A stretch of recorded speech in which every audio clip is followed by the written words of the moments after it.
रतिया नरिया में रहली ना अंजोरिया कैसे धराई गलन रहू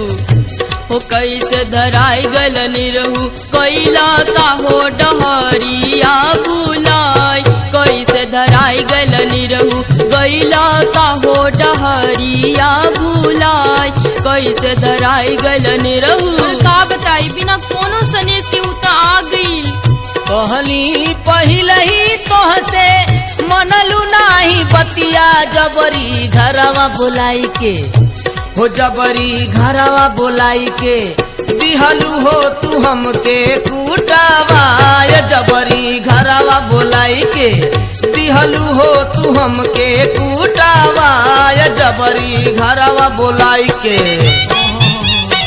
बाकी हमार जिंदगी तो ले लिहलू सही बताई एमे हमार कौन दोस्त बा बोला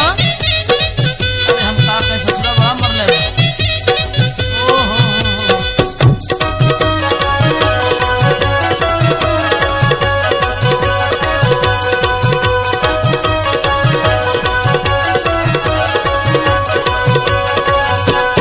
हम नहीं जानली कि आई जाई कलुआ अरे का बताई सार बहुत मरले बा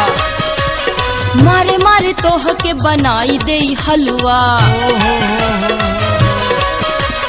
हम नहीं जानली कि आई गई कलुआ मारे मारे तोह के बनाई दे हलवा कोनो सनेसा नाही कवनो सनेसा नाही दिहलस खबरिया कैसे धराई गलने रहू